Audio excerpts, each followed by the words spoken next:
आध्यात्मिक से संबंधित वीडियो देखने के लिए हमारे YouTube चैनल को सब्सक्राइब करें। श्रीमद् देवी भागवत पुराण द्वितीय स्कंद षष्ठो अध्याय। दुर्वासा का कुंती को अमोघ कामद मंत्र देना। मंत्र के प्रभाव से कन्या अवस्था में ही कर्ण का जन्म। कुंती का राजा पांडु से विवाह। साप के कारण पांडु का संतानोत्पादन में असमर्थ होना। मंत्र प्रयोग से कुंती और माद्री का पुत्रवती होना। पांडु की मृत्यु और 5 पुत्रों को लेकर कुंती का हस्तिनापुर आना। सूत जी बोले, इस प्रकार उन संतनों ने सत्यवती से विवाह कर लिया। उनको चित्रांगद और विचित्र वीर्य नामक 2 पुत्र उत्पन्न हुए और कालवश वे दोनों मृत्यु को भी प्राप्त हो गए। पुनः व्यास जी के तेज से धृतराष्ट्र उत्पन्न हुए, जो जन्म से ही अंधे थे, क्योंकि मुनि को देखकर उस स्त्री ने अपने नेत्र बंद कर लिए थे। तत्पश्चात छोटी रानी व्यास जी को देखकर पीली पड़ गई, जिससे व्यास जी के कोप के कारण उसे पीत वर्ण पांडु का जन्म हुआ, इसमें संदेह नहीं है। निपुणदासी ने व्यास जी को संतुष्ट किया, जिसके परिणाम स्वरूप धर्म के अंश सत्यवादी तथा पवित्र विचार वाले विदुर उत्पन्न हुए। बड़े होने पर भी अंधे होने के कारण धृतराष्ट्र को राज्य नहीं दिया गया और छोटे होते हुए भी पांडु को भी मंत्रियों ने राज सिंहासन पर अभिषिक्त किया। भीष्म की सम्मति से ही महाबली पांडु को राज्य प्राप्त हुआ तथा प्रतिभा संपन्न विदुर जी मंत्रणा कार्य में नियुक्त किए गए। धृतराष्ट्र की 2 स्त्रियां थी, उनमें पहली सुबल पुत्री गंधार कही गई है और दूसरी एक वैश्य पुत्री थी, जो गृह कार्यों में प्रतिष्ठित की गई थी। वेदवादी विद्वानों ने पांडु की भी 2 पत्नियां बताई है, एक सुसेन की पुत्री कुंती और दूसरी मद्र देश की राजकुमारी माद्री। गंधारी ने परम सुंदर 100 पुत्र उत्पन्न किए एवं वैश्या रानी ने युसु नामक का एक कांतिमान और प्रिय पुत्र उत्पन्न किया। कुंती ने कुमारी अवस्था में ही अपने पिता के घर रहते हुए सूर्य से कर्ण नामक एक सुंदर पुत्र उत्पन्न किया था। तदंतर कुंती का विवाह पांडु से हुआ। ऋषि गुण बोले, हे मुनिवर, सूत जी आप यह कैसी आश्चर्यजनक बात बता रहे हैं। पहले पुत्र उत्पन्न हुआ, बाद में पांडु के साथ कुंती का विवाह हुआ। सूर्य के द्वारा कन्या कुंती से कर्ण की उत्पत्ति कैसे हुई, वह कुंती पुनः कन्या कैसे रह गई, जो पांडु के साथ उसका विवाह हो गया, यह आप विस्तार पूर्वक बताइए। सूत जी बोले, हे द्विजगण, सुरसेन की वह पुत्री कुंती जब शिशु थी, तभी राजा कुंती भोजन उस सुंदर कन्या को मांग लिया था। उन्होंने उस चारुहासिनी कन्या को अपनी पुत्री बनाकर रखा और उसे अग्निहोत्र के काम में नियुक्त कर दिया। एक बार महर्षि दुर्वासा वहां आ पहुंचे और चातुर्मास्य के लिए वहीं रहने लगे। कुंती ने उनकी सेवा की, जिससे मुनिवर संतुष्ट हुए और उसको एक ऐसे मंत्र का उपदेश दिया जिसके प्रयोग से आवाहित किए गए देवता स्वयं उपस्थित होंगे और उनकी अभिलाषा पूर्ण करेंगे। दुर्वासा मुनि के वहां से चले जाने पर अपने गृह में बैठी हुई कुंती उस मंत्र की परीक्षा के लिए मन में सोचने लगी कि मैं किस देवता का ध्यान करूं। उसने पूर्व दिशा में उचित होते हुए सूर्य को देखा और उस मंत्र का उच्चारण करके उसने सूर्य का आवाहन किया। तब सूर्य अपने कमंडल से अत्यंत सुंदर मनुष्य का रूप धारण करके आकाश से कुंती के पास उस भवन में उतर आए। सूर्यदेव को आते हुए देखकर कुंती आश्चर्यचकित हो गई। वह सुंदरी कांपती हुई तत्काल रजो धर्म का प्राप्त हो गई। उस समय सुंदर नेत्र वाली कुंती हाथ जोड़कर खड़ी हो गई और सूर्य से बोली, मैं आपके दर्शन से प्रसन्न हो गई, अब आप अपने मंडल को चले जाइए।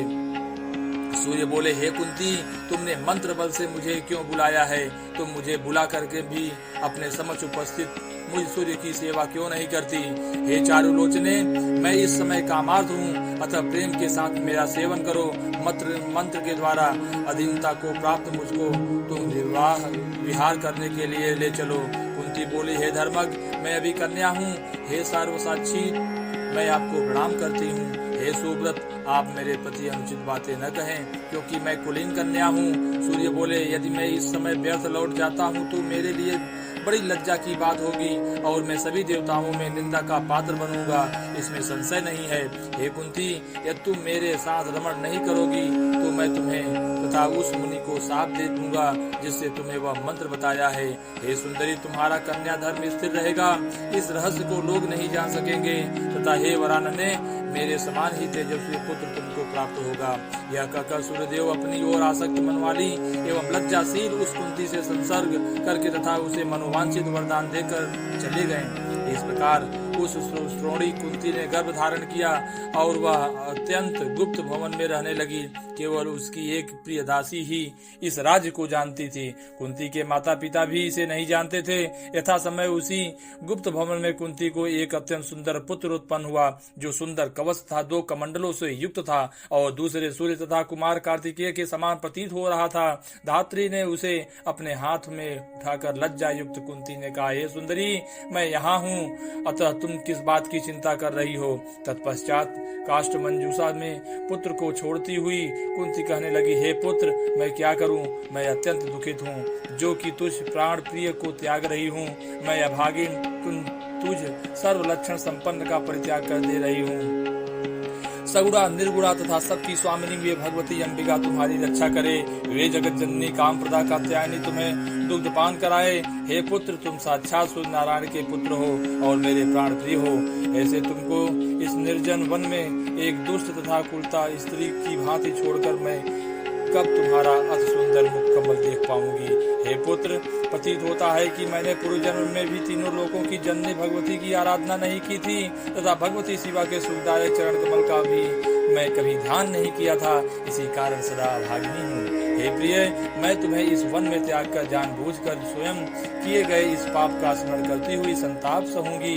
सूत जी बोले। इस प्रकार कहकर कुंती ने मंजूषा में रखे हुए उस पुत्र को लोगों की दृष्टि से बचाते हुए भयभीत भाव से धात्री के हाथ में सौंप दिया।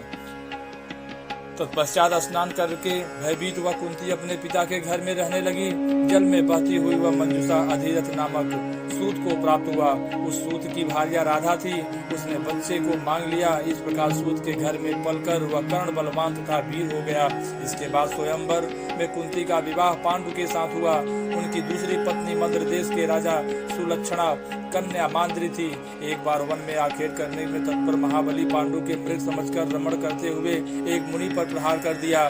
तब उस कुपित मुनि ने पांडु को शाप दे दिया कि यदि तुम स्त्री के साथ संसर्ग करोगे तो तुम्हारी मृत्यु निश्चित है।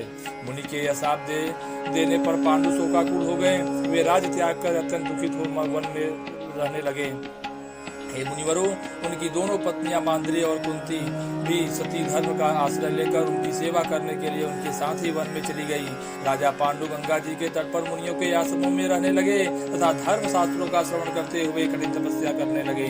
किसी समय कथा प्रसंग में सम्यक प्रकार से पूछने पर किसी मुनि के द्वारा कहा गया यह धार्मिक वचन राजा ने सुना है, परंतपः और पुत्र की गति नहीं होती, वह स्वर्ग जाने के अधिकारी नहीं होता।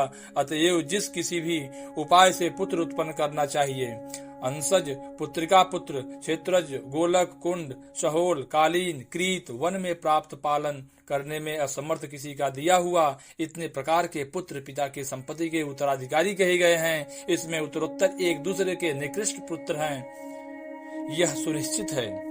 यह सुनकर राजा पांडु ने कमल के समान नेत्र वाली कुंती से कहा, तुम किसी तपोनिष्ठ मुनि के पास जाकर शीघ्र पुत्र उत्पन्न करो। मेरी आज्ञा होने के कारण तुम्हें दोष नहीं लगेगा। मैंने सुना है कि पूर्व काल में महात्मा राजा सौदास ने वशिष्ठ से पुत्र उत्पन्न कराया था। कुंती उनसे यह वचन बोली, सभी कामनाएं पूर्ण करने वाला एक मंत्र मेरे पास है। हे प्रभु, पूर्व काल में महर्षि दुर्वासा ने सिद्धि प्रदान करने वाला वह मंत्र मुझे प्रदान किया था। हे राजन, मैं इस मंत्र द्वारा जिस देवता का आवाहन करूंगी वह निमंत्रित होकर निश्चय ही मेरे पास आ जाएगा। पति की आज्ञा से वहां कुंती ने देवताओं में श्रेष्ठ धर्मराज का स्मरण करके उनके संयोग से सर्वप्रथम युधिष्ठिर को पुत्र रूप में उत्पन्न किया। तत्पश्चात उसने वायु के द्वारा भीम को और इंद्र के द्वारा अर्जुन को उत्पन्न किया।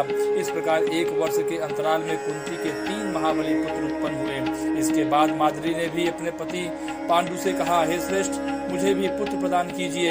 हे महाराज, मैं क्या करूं? हे प्रभु, मेरा दुख दूर कीजिए। तब पति पांडु के प्रार्थना करने पर दयालु कुंती ने वह मंत्र माद्री को बता दिया।